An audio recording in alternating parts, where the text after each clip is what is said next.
When I was coming over this morning from Detroit, I had a chance to read the Financial Times, which I do religiously every day. And one of the things that Fred made reference to is the fact that I used to be a tax accountant and a tax lawyer when I was young. I guess I am a lawyer, and I will admit that openly, and I'm not ashamed of the fact that I was. But I spent a lot of time studying philosophy and philosophy of language when I was younger. And I came across this quotation in this morning's Lex column, which made the title is called "The Wonder of Who," but it makes reference to Noam Chomsky's famous statement. It says, "Colorless green ideas sleep furiously," which he designed as a perfect grammatical construct with no meaning. And I attended this morning's session listening to a variety of opinions about where the economy is going, and I walked out finally understanding what Chomsky said. So I want to thank all the participants for their contribution. And I struggled with that notion for about 57 years of my life, and I've now finally found a level of fulfillment that I did not have before. Anyway, good afternoon, and thank you for the invitation to be here today. My only reason for being here is to share some of my thoughts on the automotive industry, the recent difficulties that it's been going through, and even more importantly, what I consider to be realistic prospects for its future.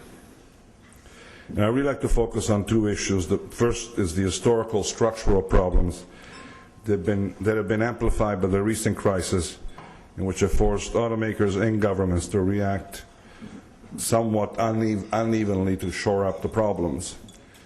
And then what we're doing at Chrysler to return it to being a vital competitive force in the auto industry, including drawing from the experience that we've all gained at Fiat over the past 5.5 years. Crises force all of us to do one thing.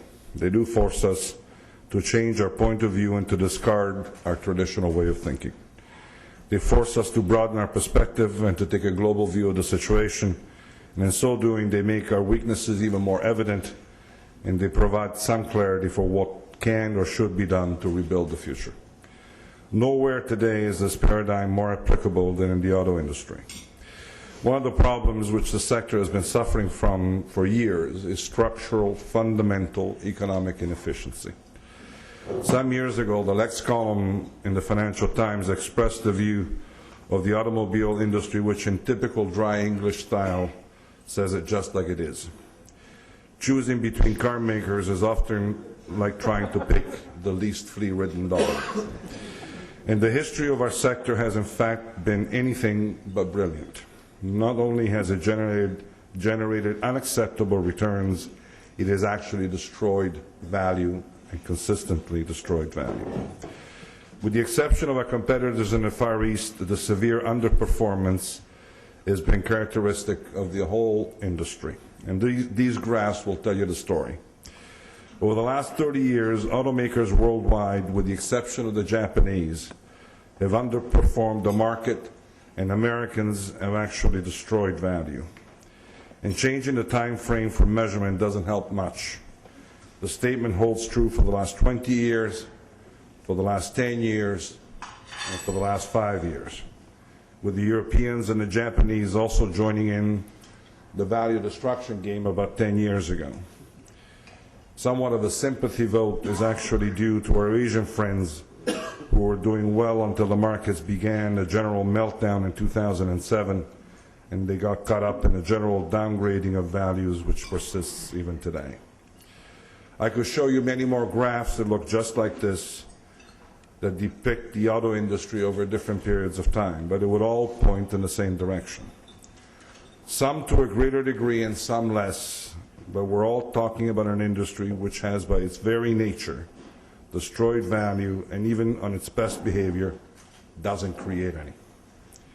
In a normal world, in any other industry, if you saw charts like this, the very first thing you would do is ask, give me the names of the guys who did this, because I'd like to get them out. But we're all still here, and we're all still preaching the same gospel that we did 5, 10, and 15 years ago. The tightening and closure of capital and credit markets that we've been faced with has forced us to get smart and to fix things before others did it for us. We all have needed to accept the fact that the auto industry is in dire need of a structural change, and that such change will require strategic intervention. The big automakers need to take on board the reality that the current business model that we've all been following has to be completely rethought and redesigned around the central pillar of efficiency. It has become imperative to achieve a level of critical mass which will produce significant economies of scale and which will enable continued investment in the development of new products and the entry into new markets. An increase in volumes for platform in each of the main market segments is essential to achieve economic returns which justify the enormous level of investments which are necessary in the automotive industry. And this can only be done by expanding geographically in order to take advantage of all the possible growth opportunities. And these factors inevitably lead to the search for alliances. It is only by joining forces with a suitable partner that it is possible to effectively reduce the risk of being in this business. Only by working more closely with others is it possible to have continued access to new capital, to maintain adequate levels of investment, and to face competition on an equal footing. And this, in a nutshell, is the motivation that has led to the Fiat Chrysler alliance, about which I'll talk about more in a moment. But the other major structural problem that has been amplified by the current crisis, and which has forced the auto industry to focus on its attention on as a matter of urgency, is the issue of production overcapacity. If you look at this map, it's immediately obvious that no region in the world has reached the minimum level of capacity utilization necessary to realize adequate returns on investment. In every region, in fact, the industry is operating well below the required threshold. Notional production capacity worldwide is approximately 94 million cars per year, which is about 30 million more cars than the market would be able to digest normally. Approximately one-third of this capacity is located in Europe. A reasonably reliable estimate suggests that the approximate 75% capacity utilization in 2008 will drop to about 65% this year. And so the need for rationalization is now undeniable. In Europe, many sectors have already gone through a major consolidation and rationalization, such as the steel industry in the 1990s. But a similar consolidation has never taken place in the European car industry, and with today's political climate, it appears highly unlikely. And yet, given the projected lackluster growth in volumes for the next 5 years, this chronic structural imbalance in our industry will become even more marked, with many factories essentially becoming redundant, making a serious restructuring of the industry absolutely necessary to bring it to a point where it is economically sustainable. The direction taken in the United States, which appears to have chosen to confront the problem head-on, is unique. President Obama formed an industry-focused task force whose mission was to transform the shackles of crisis into an extraordinary opportunity. The objective of what has been dubbed America's New Green Deal is to dramatically influence an entire industry and the habits of consumers, while at the same time providing safeguards for industry and promoting the shared objective of reducing emissions and fuel consumption.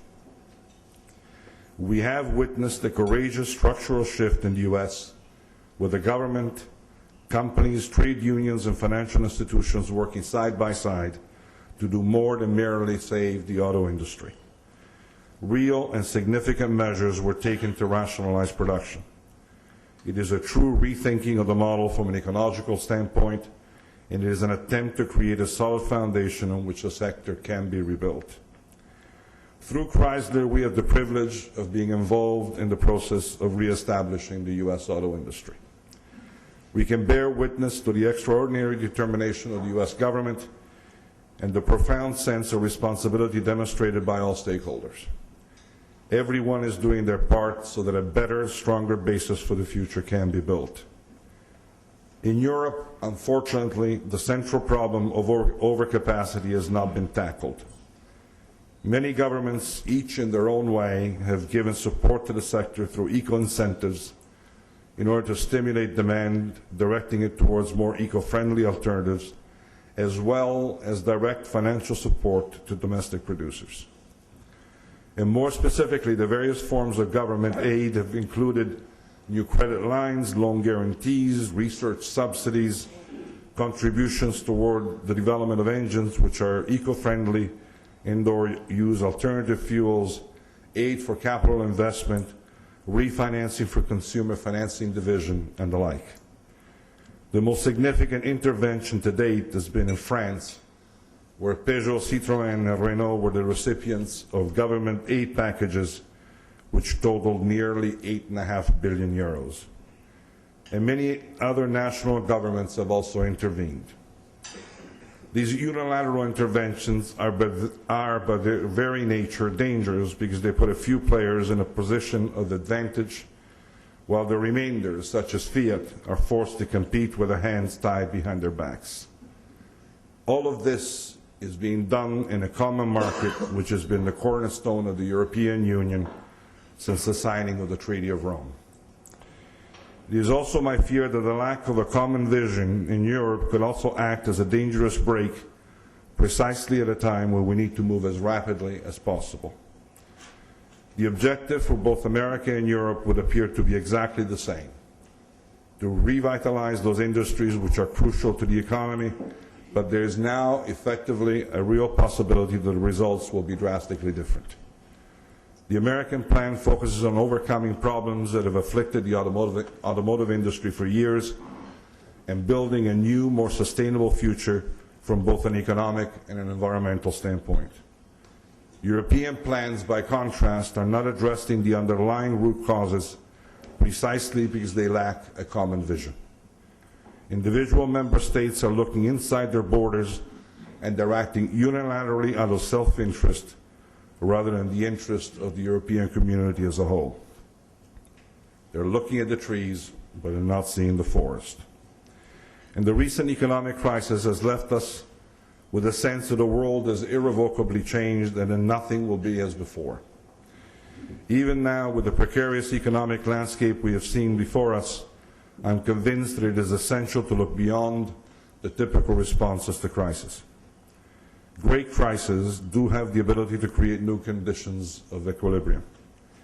And I believe this is also true for the auto industry, which will be pushed towards a more efficient organizational model, a more eco-friendly production process, and more conviction in its adherence to the values of sustainable development. This is the approach that we are now following with the remaking of Chrysler. On November the 4th in Detroit, we presented the financial community with a detailed 5-year plan under the heading From Chapter 11 to Chapter 1, through which Chrysler will transform itself into a truly competitive force in the auto industry.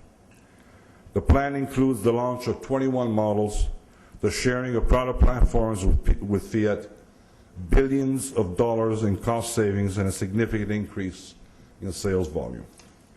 By 2014, the Chrysler Group will have annual sales of 2.8 million vehicles, which is more than double the volume for the current year.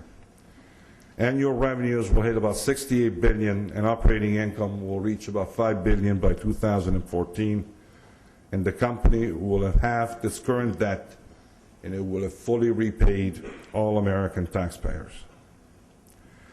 The plan was distilled through 5 months of intense dialogue and discovery within the Chrysler organization.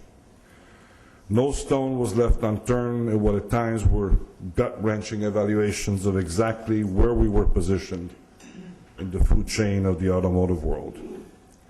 November 4th represented the first day of a new Chrysler. We laid out our plans and are now publicly accountable for their delivery. We laid out the aspirations of a group of leaders who are passionate about rebuilding the fabric of a new Chrysler, of a vibrant and a competitive automotive car maker.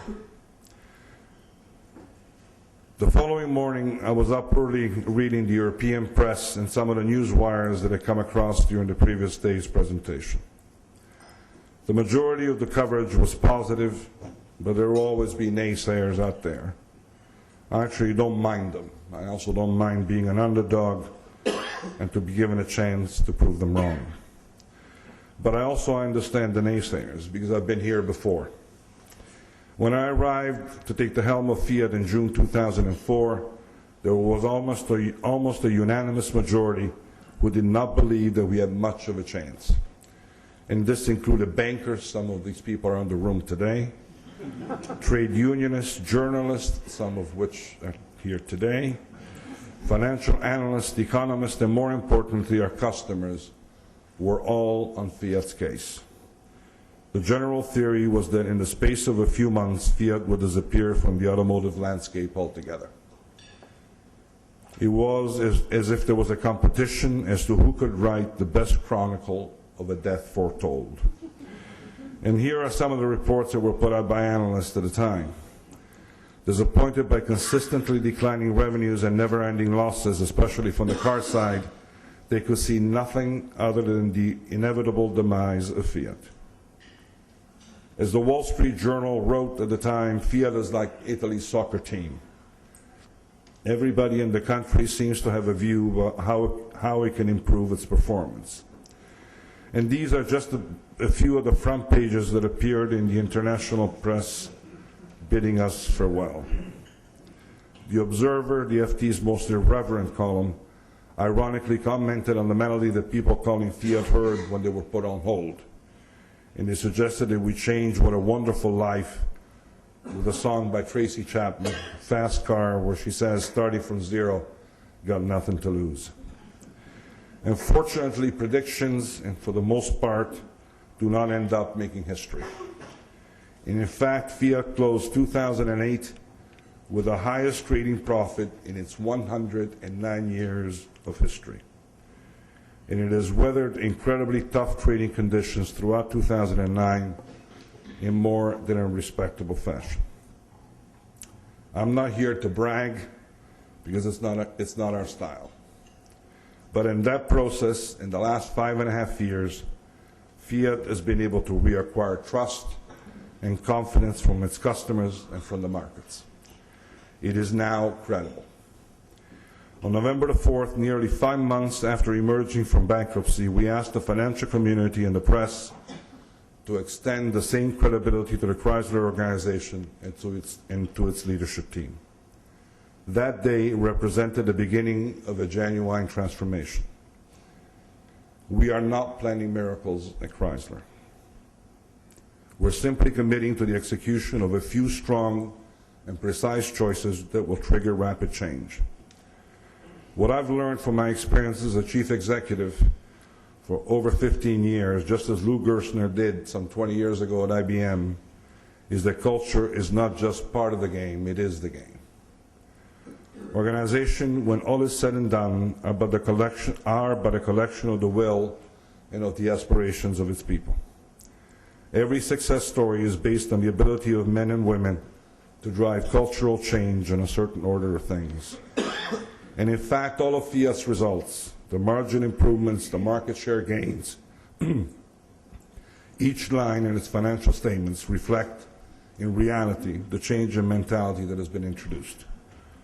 Chrysler, as Fiat has done, is embracing the challenge of the new and is now beginning to see the future as a huge opportunity. To do this, it needs to live the cultural change as a necessity of feeling comfortable in the discomfort associated with uncertainty, of measuring itself each day, and of rooting itself in the values of competition and of the market. Fiat's achievements can ultimately be traced to the adoption of a concept of leadership that rests on a handful of core principles. We are a meritocracy.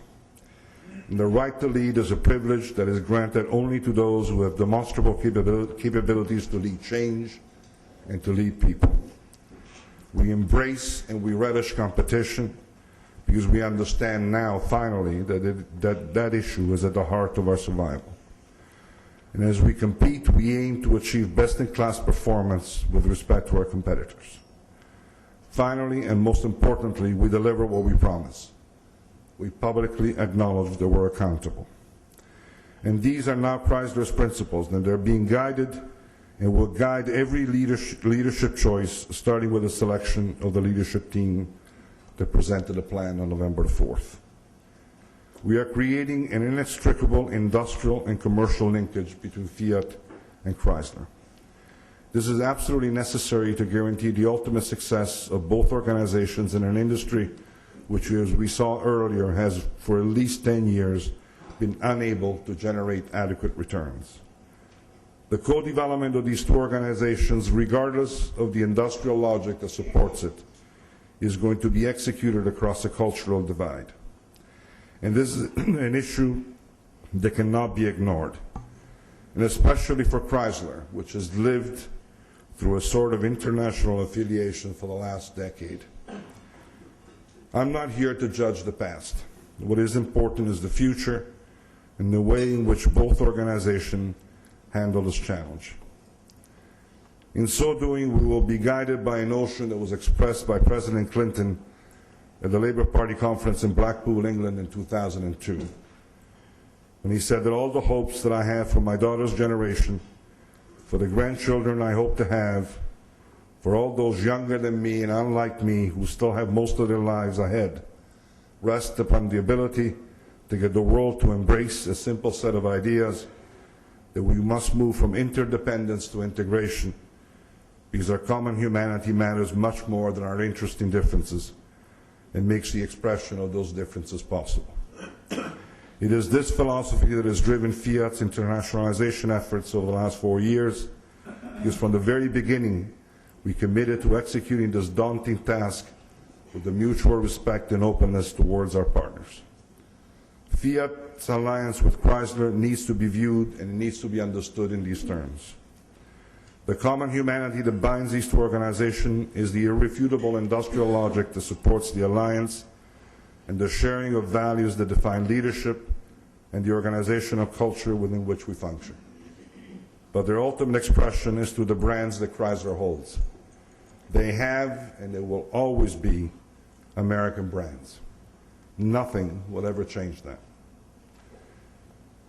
During the Chrysler presentation, the audience had a chance to hear a variety of music. Most of the pieces were from Bobby McFerrin, an Afro-American musician you probably know because of his popular tune a few years ago, "Don't Worry, Be Happy."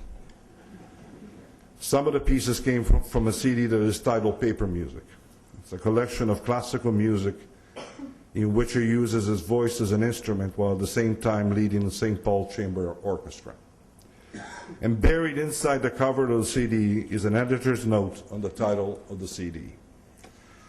Part of it says that the most difficult thing for the conductor may not be simply getting through the piece with the orchestra still intact, but actually having something to say about the music. The composer of classical music puts splotches of ink on paper to suggest to performers what they must do to recreate the sounds heard by the composer in his or in her inner ear. And some African musicians, however, whose tradition is an oral one, call notated music paper music. The capture sound in notation is an odd, abstract idea for people whose music exists because they keep it in their minds and in their hearts. Perhaps that's where the key to Bobby McFerrin's conducting lies. Like many of the greatest composers, Bach, Beethoven, and Mozart, for example, he's an accomplished improviser and has the ability to reach that place where the joy of making music overcomes the routine of weekly rehearsals and performances of black shorthand symbols on white paper to attempt to reproduce what they think someone else wanted them to say. That it's not just paper music, it is music.